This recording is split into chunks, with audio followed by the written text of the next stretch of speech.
all I can think about is Barbenheimer. I saw neither movie this weekend, but a lot of people did. But the best thing about it, these are two movies that have everybody talking, Barbie and Oppenheimer. And everyone is either dressing like Barbie and going and seeing the movie or pretending they're an intellectual and stroking their chin and sitting through 3 hours of a movie just for the air conditioning. So, having said that, those two movies eclipsing all other cultural talk, you know Meghan Markle is upset about it because people are not talking about her. Thus, we have to bring in Jimmy Fallon. First of all, did you see either movie this weekend? I did not, and it's a shame, and I think a shock to most Americans, given that I have more pink in my wardrobe than anyone in the Barbie movie. I didn't even think about that. No, I am. I look like Ken's brother Kent, I think is who I would be when you throw me in a pink jacket.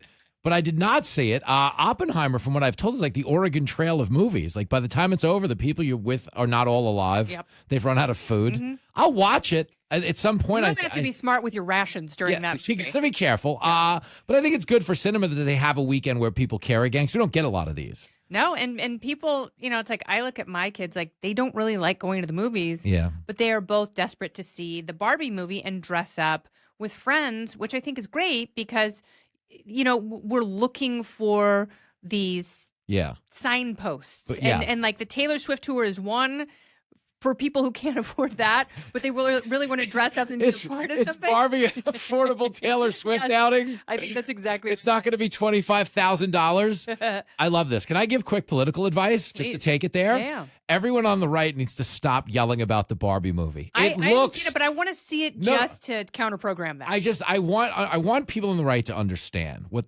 Republicans, if you're a conservative and you're trying to curry favor with independents, and I don't know, youth voters, okay? It doesn't matter how articulate your position is on Barbie. You're still now just yelling at Barbie. Yeah, and also like trying to shoehorn Dylan Mulvaney into the movie. Like Barbie's the Bud Light of like, no, they're not, because Barbie toys are for like 5-year-olds. Yep. Okay, Bud Light hasn't gotten that desperate. I know the stock price is down. They're not going to start marketing to 5-year-olds. I'd say we're like 3 weeks off on that. They're so it's not a fair comparison. They're at the soda fountain at Chuck E. Cheese now, which I thought was a breach. That was aggressive. But you can tell me like Barbie has got all this feminist ideology. I don't doubt that it does because it's a film about a women's toy. Okay, and you can tell me, they placated the Chinese Communist Party with their 9-dash representation of the South China Sea. But no one going to see the movie is even processing either of those things. Not only do they not know what the South China Sea is, they don't know what China is. Yeah, so they're good with all of it. No. So and by the way, another thing that you point out, if you look, there was a really funny contrast map. Yeah. A blue and pink map. Blue states that saw Oppenheimer. Pink states that saw Barbie. All the red states are pink states. Yeah, they saw Barbie. So let's calm down. And understand this too. If you're, again, I'm talking to conservatives about like if you were trying to help your party, okay? The other problem you have is if you really just turn this into a China bash, which again, no one hates China more than us. But were it not for China, these little girls wouldn't have their Barbie toys to play with. Exactly. Or any other toy. Yeah. So any other electronic. It's difficult, but you got to pick your battles. And I think what conservatives get duped into doing a lot of times. And I'm not pro-China saying that. No, I'm we hate China. This is where things are manufactured. China's the worst, biggest human rights abusers in the world. Yes. Okay, they are the worst. Creators of COVID. Thank you. Full stop. On purpose, I might add. But let's not take it there. All right. We'll turn away. RFK Jr. in studio now. Would you like to talk about how the virus was targeted for certain groups? Now, does anybody in this room dumb enough to believe the moon is real? Everybody's talking about the moon landing. I'm like, dude, there's not even a moon. I'm kidding. If it were a moon, it would be a dinner plate.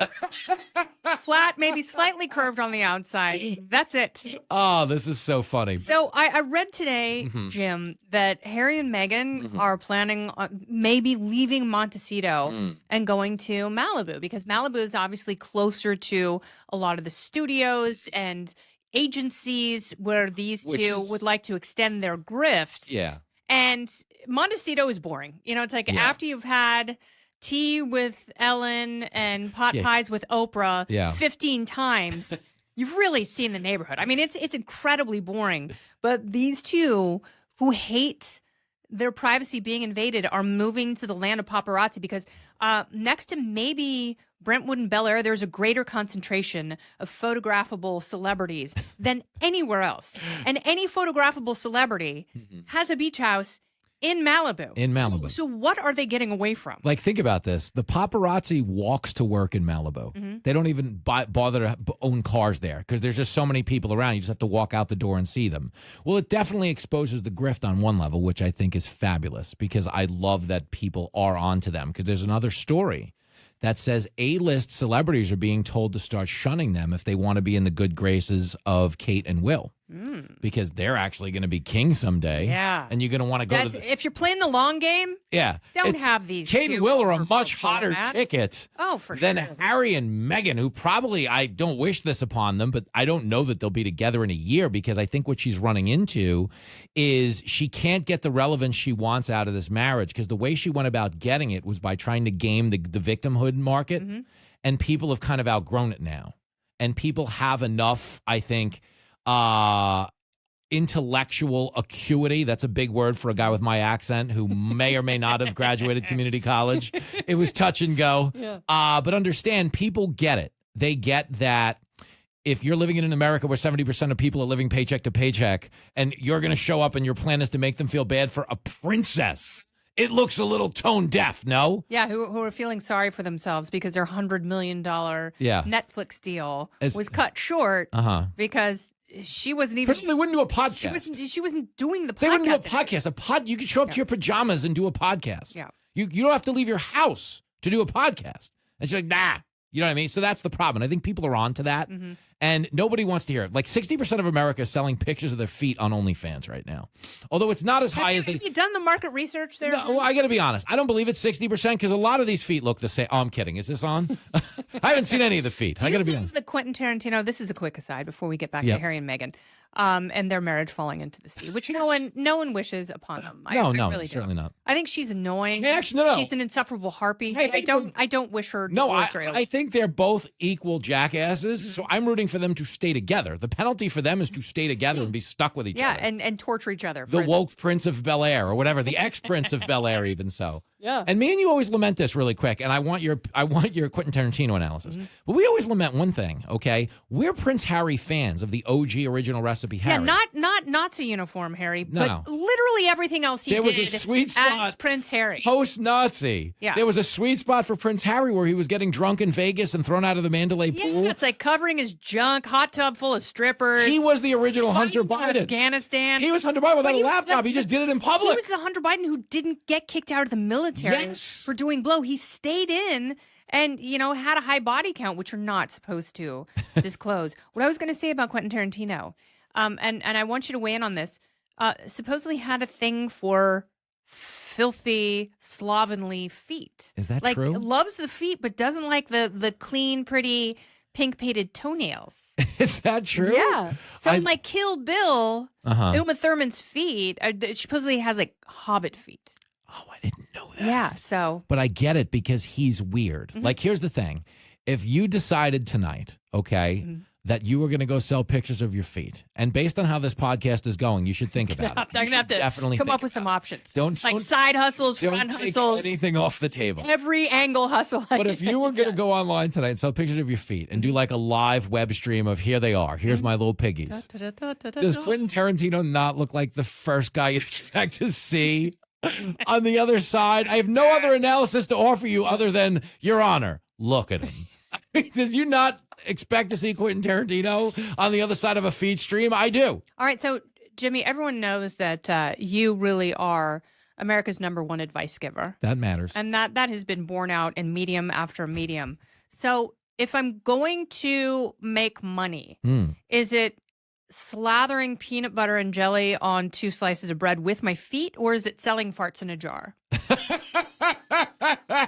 This is the best episode of Shark Tank ever. It actually sounds like a low-budget spinoff called Loan Shark Tank, where you've run into some trouble with the law and you need the money fast. Yeah. Go ahead, break my leg. I don't care. I just need the check. Let's go to judge number 1. Hey, farts in a jar. Listen, the quick money, here's the thing, is always going to be in slathering your feet in anything and putting them online because you can set up an account and get that money tonight. Oh, yeah. See, farts in a jar. It's got to show up in the mail. The guy's got to order it. Do they give you the money? I mean, did they sell you the money before you send the jar?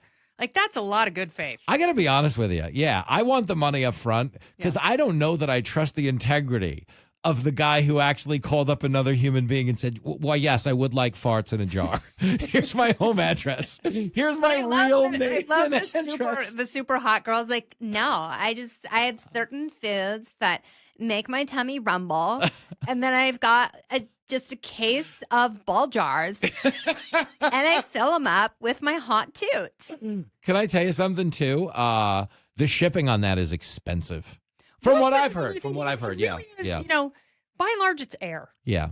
But you still got to get it in a jar and you've got to keep that jar in one piece. Yeah, you have to seal that immediately. I mean, that jar breaks. There's no replacing that. Yeah, there goes the 401k. Or the 401f. But for my money, as America's preeminent advice giver, get the feed on OnlyFans. It's crazy. You always read these stories. Like, yeah, this woman, husband left. She's making $3 million an hour. I'm like, who are all these Luna? But it's lucrative. It's a thing. We're doing it all wrong. I'm telling you right now. I was a homely nurse, and my husband left in the middle of the night. And now I'm a Swedish bikini model. I make $8 million a second. I'm like, where is this money coming from? Yeah, that's what I want to know. Like, so when we get economic numbers, I was thinking about this. Whether it's crypto or meme stocks or farts in a jar or OnlyFans, there's always there's some weird segment of society that's holding up the economy. Yeah. And all these people are just giving their money to each other, but somehow the changing of hands is enough to keep the economic metrics weird. Yep. So maybe that's why we're never going to fall into recession, because I don't know if it's a pool of suckers or geniuses, but they're going from one thing to the next and they've still got money. Somehow this pool, it never evaporates. They don't lose all the money NFTs. You know how they always tell you after a storm, they try to measure the economy based on the Waffle House index? Are you telling me we're now going to be watching Fox Business and Cavuto's on and he's like, well, the farts in a jar index, based on what I've seen. I'd actually love to hear Stewart say it in his fake accent. Because Stuart Varney, a lot of people don't know this. He's from Parsippany, New Jersey. He fakes the accent. He does. I'm going to get him. I don't think he's been to England. No idea. He's a completely guy. Every time he calls me up and asks me to do the show, he's like, yeah, I'm watching The Sopranos, but what are you doing tomorrow? I'm like, I don't know, Stuart, I'd love to come by. And he's like, cheerio. Hello. Stuart Varney. Yes. I was out having a spot of croquet this weekend. I just love Devonshire cream.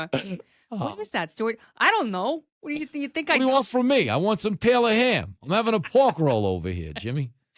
Oh, Jim. All right. Well, this has been a stunning wrap up. And next week, I'm going to need your advice in a different realm. So just get ready for it. Rock and roll. It's going to be an emotional episode. Thank you for being here. I'll have the jar and the foot cream ready to go. Yeah, I can wait, unfortunately. This has been Kennedy Saves the World along with Jimmy Fela. I'm Kennedy.